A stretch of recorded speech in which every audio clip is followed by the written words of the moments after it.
ఓం శ్రీ గురుభ్యో నమః. హరి ఓం శ్రీమాత్రే నమః. గురవే సర్వలోకానాం ధృడే భవరోగిణాం నిధరే సర్వవిద్యానాం దక్షిణామూర్తయే నమః. శ్రీ గురుభ్యో నమః. హరి ఓం. మీ అందరికీ కూడా తెలుసు, దత్త ఉపాసన, శ్రీ దత్తాత్రేయ ఉపాసన ఎంత ప్రాముఖ్యత కలిగి ఉన్నదో అని. అలాగే దత్తాత్రేయ స్వామి ఈ కలియుగంలో ప్రత్యక్షంగా అందరికీ కూడా ప్రసాదాన్ని అందించే స్వామి కావున ఈ దత్తాత్రేయ స్వామికి మనం ఏ విధంగా సాధన చేయాలి అన్నది చాలా కానీ దత్తాత్రేయ స్వామి గురువుపదేశం లేకుండా మేము దత్తాత్రేయ స్వామి జపం ఎలా చేసుకోవాలి అన్నది ఒకటి. రెండవది, నడవలేని పిల్లలు 4 ఏళ్ళు వస్తాయి, 5 ఏళ్ళు వస్తాయి, నడవలేని పిల్లలు కూడా నడిపించే ఒక మహత్తరమైన శ్లోకం ఉన్నది.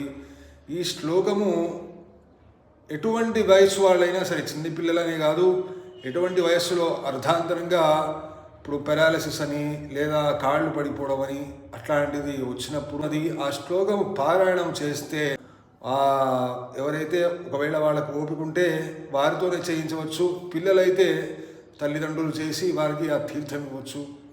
ఈ శ్లోకం మీరు ఇంట్లో కనీసం ఎవరైతే అచేతనావస్థలో ఉన్నారో ఇంట్లో, అయ్యా ముసలి వాళ్ళకి కాదయ్యా, 60-70 ఏళ్ళు వచ్చాయి ఇంకా నడవలేకపోతున్నారంటే వాళ్ళ కోసం కాదు, ఇది ఉండి శక్తి ఉండి పని చేసుకొని ఇంటికి ఆధారంగా అయిన మనిషి కోసము ఈ శ్లోకము. నిత్యము యథాశక్తి కనీసం 1,00,000 మార్లు జపం చేయాలండి. ఎందుకు ఆ సంఖ్య ఉంటే ఆ శ్లోకానికి మనం చేసే సాధనకి ఒక శక్తి వస్తుంది. ఈ శ్లోకము నిత్యము పారాయణం చేసి మీ ఇంట్లో ఎవరైనా అచేతనావస్థలో ఉంటే, ముసలి వాళ్ళకి కాదు, అవసరం లేని వాళ్ళకి కాదు, చిన్నపిల్లలు, పని చేసుకునే వాళ్ళు, మీ భర్త భార్య ఇంట్లో పని చేసుకోలేని వాళ్ళు, ఇవన్నీ ఎవరికైతే అర్ధాంతరంగా జరిగినదో, నరాల బలహీనత వలనో లేదా నరాల బలహీనత ఉన్న వాళ్ళకు కూడా ఈ శ్లోకం పారాయణం చేసుకోవచ్చు. అయితే మీరు చేస్తే శ్రేష్టం, బ్రాహ్మణులు కన్నా మీరు చేస్తే శ్రేష్టం. ఆ శ్లోకం చెప్తాను, శ్రద్ధగా కింద కూడా అక్కడ రాస్తాను, ఒక మారు చెప్తాను, మీరు ఆ శ్రద్ధగా వినండి.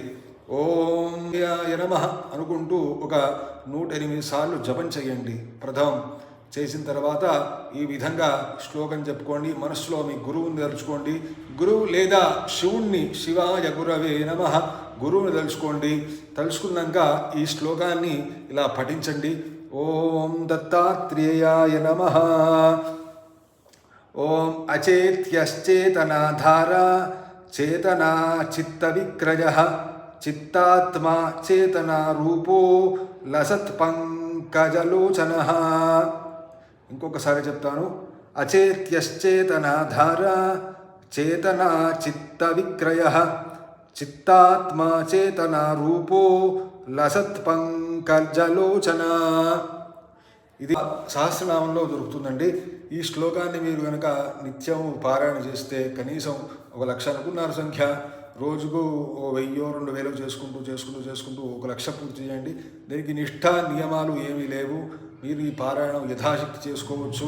చేసుకొని ఇంట్లో వాళ్ళకి చేసిన పారాయణం చేసిన తర్వాత కొద్దిగా తీర్థం ఇస్తే వాళ్ళకి ఖచ్చితంగా ఆ దత్త అనుగ్రహం వల్ల శీఘ్ర పునశ్చేతనం వచ్చి మళ్ళా వాళ్ళు ఆరోగ్యవంతులు అవుతారు.